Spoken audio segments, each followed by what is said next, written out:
बिस्मिल्लाहिर्रहमानिर्रहीम अस्सलाम वालेकुम। हमने मैथ की न्यू बुक जो है वो स्टार्ट की हुई थी क्लास लाइन की, और लास्ट लेक्चर में इसका यूनिट नंबर 1 जो है रियल नंबर्स इसको स्टार्ट किया हुआ था, और इसकी एक्सरसाइज 1.1 जो है वो कंप्लीट सॉल्व कर ली थी। आज की वीडियो में एक्सरसाइज 1.1 जो है इसकी एग्जांपल्स जो हैं इनको डिस्कस करेंगे। इसकी एग्जांपल नंबर 1 जो है identify the following decimal numbers as rational और इरेशनल नंबर, के हमने शनाख्त करनी है कि नीचे जो डेसिमल नंबर दिए हुए हैं पार्ट 1 से लेकर पार्ट 5 तक बताने हैं, इनमें रैशनल कौन सा है और इरेशनल कौन सा है।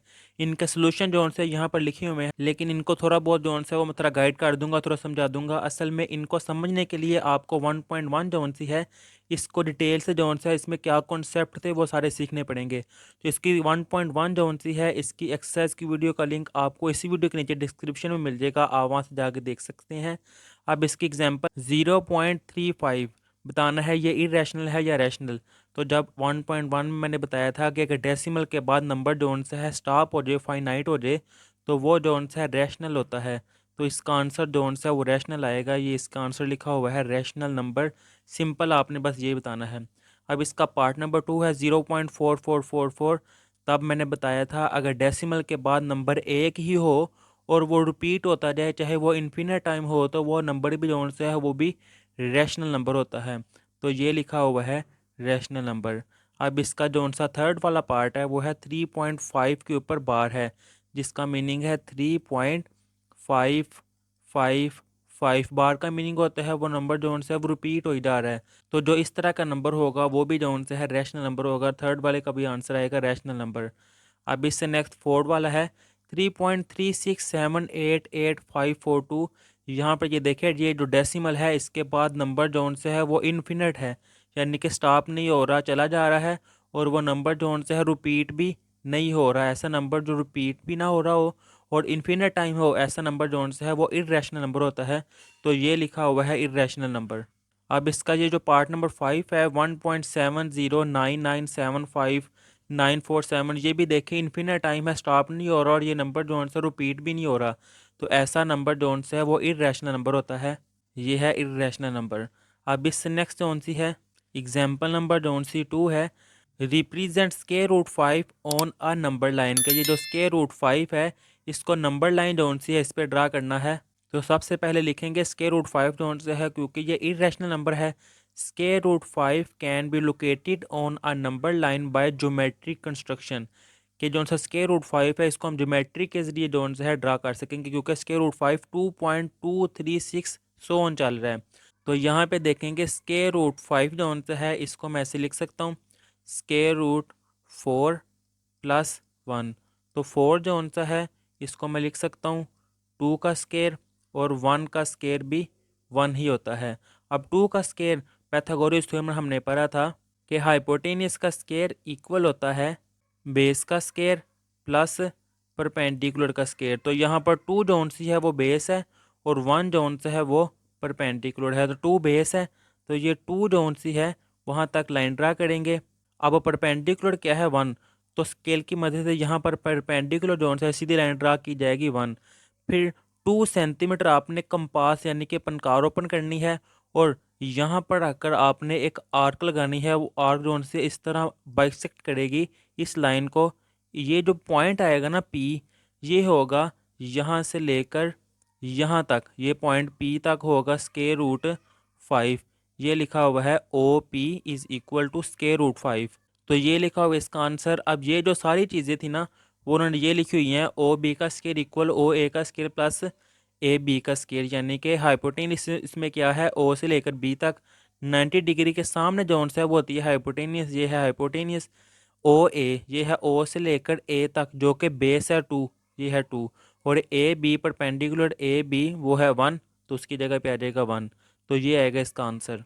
अब ये है इसकी एग्जाम्पल जोन सी है थर्ड वाली। असल में ये चीज़ें समझने के लिए आपको 1.1 जोन सी है उसके कॉन्सेप्ट क्लियर होंगे तो एग्जाम्पलें होंगी। तो 1.1 का कॉन्सेप्ट क्लियर करने के लिए आपको 1.1 जोन से उसकी वीडियो देखनी पड़ेगी, और उस वीडियो का लिंक जोन से इसी वीडियो के नीचे डिस्क्रिप्शन में आपको मिल जाएगा। जब आप वो देखेंगे तो ये आपको आसानी से समझ आ जाएगी।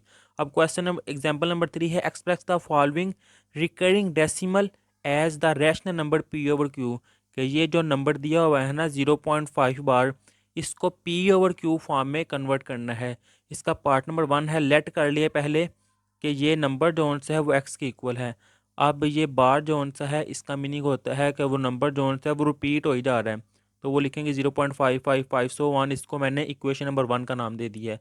अब डेसिमल के बाद 5 एक नंबर रिपीट हो रहा है, इसलिए इसको मल्टीप्लाई करेंगे 10 से। अगर डेसिमल के बाद 2 नंबर रिपीट हो रहे हों फिर 100 से मल्टीप्लाई करते हैं, जैसे कि इसका पार्ट नंबर 2 है।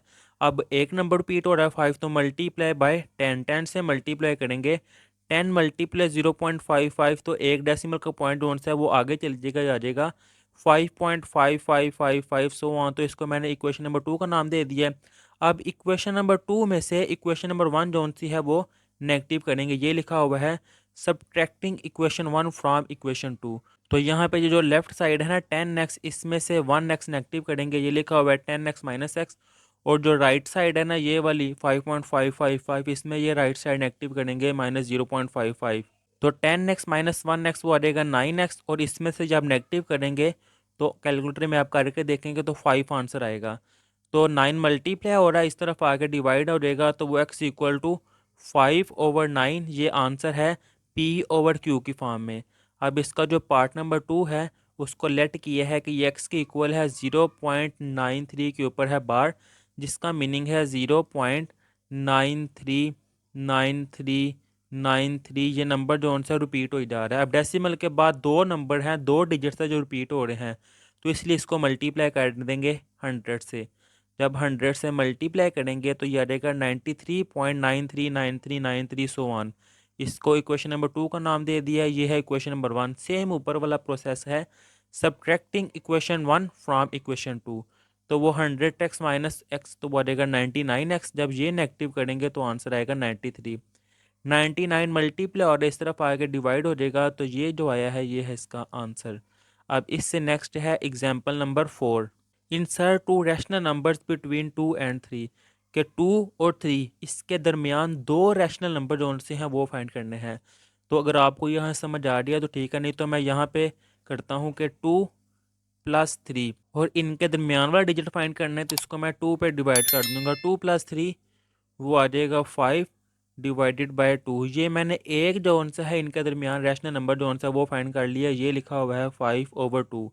अब इससे नेक्स्ट इसके दरमियान दूसरा नंबर फाइंड करना है, तो 5/2 और सेकंड वाला क्या था 3, इनके दरमियान फाइंड करना है, यानी कि 5/2 + 3, और इसको डिवाइड करेंगे 2 के, क्योंकि इनके दरमियान हम फाइंड करना है। अब ऊपर वाले जोन से इनका एलसीएम लेंगे, इसके डिनोमिनेटर में है 1 और इसके डिनोमिनेटर में है 2। यहाँ पे मैं आपको करके दिखाता हूँ। 5/2 + 3, जब इनका एलसीएम लेंगे 2 के लिहाज से, 5 के डिनोमिनेटर में 2 है वैसे ही आ जाएगा। अब इसके डिनोमिनेटर में यानी कि इसके नीचे 1 है 2 नहीं है, तो 2 मल्टीप्लाई हो जाएगा 3 से, तो वो आ जाएगा 6। ये आ जाएगा 6। 5 + 6 वो आ जाएगा 11/2। अब ये 2 जो है वो इंटरचेंज होकर नीचे वाले के साथ मिल जाएगा। 2 मल्टीप्लाई 2 वो आ जाएगा 4। तो एक आया है 11/4 और एक आया है 5/2। तो ये है इसका आंसर 5/2 एंड 11/4। ये 2 रैशनल नंबर्स हैं बिटवीन 2 एंड 3 के, ये है इसका आंसर। अब इससे नेक्स्ट है एग्जाम्पल नंबर 5। इफ़ ए की वैल्यू दी हुई है, बी की वैल्यू दी हुई है और सी की वैल्यू दी हुई है, then verify the distributive property over addition. Distributive property दो होती हैं, एक लेफ्ट डिस्ट्रीब्यूटिव प्रॉपर्टी ये लिखी हुई है और एक होती है राइट डिस्ट्रीब्यूटिव प्रॉपर्टी, वो बाद में डिस्कस करते हैं। पहले लेफ्ट डिस्ट्रीब्यूटिव प्रॉपर्टी जो सी है वो ये है a × b + c is equal to ab + ac। अब a की वैल्यू क्या है 2/3, तो a की जगह पे आ जाएगा ये है 2/3। फिर b की वैल्यू क्या है, b की वैल्यू है 3/2, तो b की जगह आ जाएगा 3/2। और c की वैल्यू है 5/3, c की जगह आ जाएगा 5/3। ये जो 2/3 है देखें वो वैसे ही आ जाएगा 2/3 बाहर। अब अंदर जो सा एलसीएम लेना है, इसके नीचे 2 है और इसके नीचे 3 है, तो एलसीएम लेंगे। अगर आपको ऐसे समझ नहीं आ रही तो ये देखिए, सिर्फ अंदर वाला मैं जो सा वो सॉल्व करने लगा हूँ। 2 × 3। अब 3 के डिनोमिनेटर में 2 है 3 नहीं है, तो 3 जो सा 3 से मल्टीप्लाई हो जाएगा, वो आ जाएगा 9। प्लस 5 के डिनोमिनेटर में 3 है 2 नहीं है, तो 2 5 से मल्टीप्लाई हो जाएगा, वो आ जाएगा 10। ये लिखा हुआ है 9 + 10। 9 + 10 वो आ जाएगा 19, और डिनोमिनेटर में 6 वैसे ही। अब 2 1 टाइम 2 और 2 3 टाइम 6 और ये 19 जो है वो देखे वैसे ही आ गया और 3 × 3 वो 9। अब राइट हैंड साइड वो है ए बी प्लस ए सी, तो ए बी की जगह आ जाएगा ये इसकी वैल्यू 2/3 ये आ गई है और बी की जगह पे 3/2, ए की जगह पे 2/3 और सी की जगह 5/3। ये वाला 2 इस 2 से कैंसिल हो जाएगा और ये 3 इस 3 से कैंसिल, तो ये सारा कैंसिल हो, इसकी जगह पे आ जाएगा ये 1 प्लस 2 5 टाइम वो आ जाएगा 10 और 3 3 टाइम 9। अब 1 के डिनोमिनेटर में है 1 और 10 के डिनोमिनेटर में है 9। नीचे वाले टर्म को डिनोमिनेटर कहा जाता है और ऊपर वाले टर्म को नोमिनेटर। तो 9 के लिहाज से जब मैंने एलसीएम लिया है तो 1 के डिनोमिनेटर में 1 है 9 नहीं है, तो 1 9 से मल्टीप्लाई हो जाएगा, तो 9 1 टाइम ये आ जाएगा 9 और ये 10 जोन्स है वो वैसे ही और नीचे 9 वैसे ही। 9 + 10 19/9।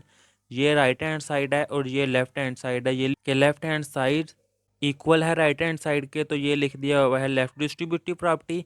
अब राइट डिस्ट्रीब्यूटिव प्रॉपर्टी जो सी है वो ये है a + b × c = ac + bc।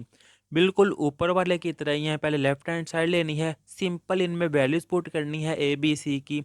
पहले इसमें वैल्यूज पुट करके ये आएगा 65/18, फिर इसमें जब वैल्यूज पुट करेंगे तो आ जाएगा 65/18। बिल्कुल वैसे ही इसका आंसर है, सिंपल है।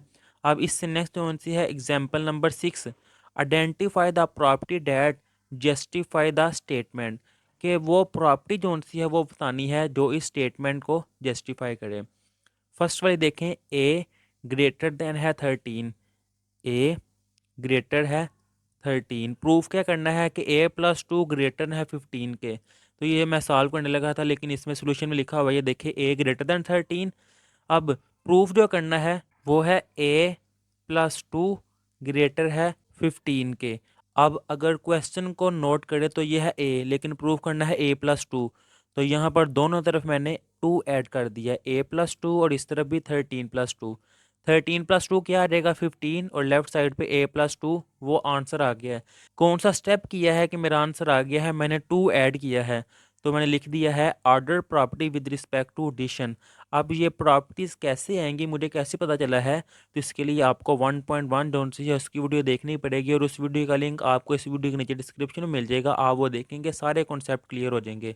अब इसका पार्ट नंबर 2 है 3 < 9 एंड 6 < 12। ये देखिए 3 < 9 और 6 < 12। प्रूफ क्या करना है, प्रूफ मेरा होना चाहिए 9 < 21।